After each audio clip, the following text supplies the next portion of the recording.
99% የሚሆን ወጣት እጁ ታስሮ ነው ያለው። እጁ ታስሯል።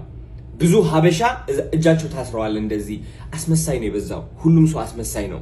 ትክክለኛ ጸባያቸው እንዳይመስላችሁ ሁሉም ሰው እያስመሰሉ ነው። ቤታቸው ሲሆኑ ማለት ነው ሌላ ሰው ነው የሚመስሉት። ሌላ ሰው ይሆናሉ፣ ይጨፍራሉ፣ በቃ ራሳቸው ይሆናሉ። በጣም የሚያምሩ ሰዎች ይሆናሉ።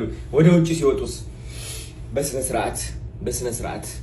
ስነ ስርዓት እያልን ሁላችንም ማለት ነው ጭንቀት ውስጥ ነን ያለነው። እያስመሰልን ነው ያለነው። ውሸታም የሆነ ህይወት እየኖርን ነው። ለዛም ነው የምንጨናነቀው። ለዛም ነው በትልቁ ማንደሰተው። ለዛም ነው የፈለግነውን ነገር የማናገኘው። ምክንያቱም ታስረናል። ሶሻል ሚዲያ እንደዛ ተደርገው ነው ዲዛይን የተደረገው። ዋሽተን የውሸት ማንነታችን እያሳየን የፈለግነውን ነገር እንድናገኝ ማለት ነው። አብዛኞቻችሁ ጭንቀት ውስጥ ናችሁ። ፈርታችኋል። ሰው ምን ይለኛል ብላችሁ ታስባላችሁ። ሶሻል ሚዲያ መውጣት የምትፈልጉ አላችሁ። መጨፈር የምትፈልጉ፣ መዝፈን የምትፈልጉ፣ ቀልድ መናገር የምትፈልጉትን ነገር መጀመር የምትፈልጉ ሰዎች በጣም ብዙ ናችሁ። ግን ደግሞ ትፈራላችሁ። ስለዚህ ከዚህ እስር ቤት ለመውጣት ምንድነው ማድረግ ያለባችሁ? ከዚህ እስር ቤት ለመውጣት ማለት ነው ደፍራችሁ መወሰን አለባችሁ። ነገ እንደምትሞቱ ዛሬ የምትኖሩ ከሆነ ማለት ነው ሰው ምን ይለኛል ማለት ቀነስ ታደርጋላችሁ። እነዛ የሚያወሩ ሰዎች የእናንተን እጅ እንደዚህ እንዲታሰር የሚፈልጉ ሰዎች እጃቸው የታሰረ ናቸው።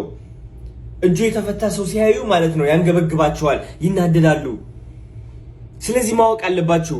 እኔ ማለት ነው ልንገራችሁ፣ እኔ አዶናይ ብዙ ሰው የማይሆን ነገር ተናግሮኛል። ልንገራችሁ፣ ብዙ ሰው ኮሜንት ደርሶኛል፣ ሜሴጆች ደርሶኛል። ግን ደግሞ እያደኩኝ ስመጣ ምን አየው መሰላችሁ? በጣም የሚወደኝ ሰው እየበዛ ይመጣል፣ የሚጠላኝ ሰው ደግሞ እየበዛ ይመጣል።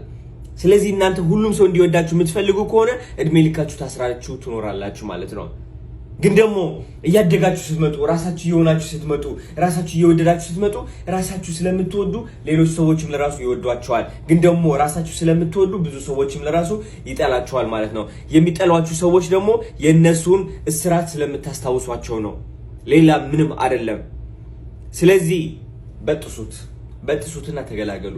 ነገ ልትሞቱ ትችላላችሁ። እወዳችኋለሁ በጣም።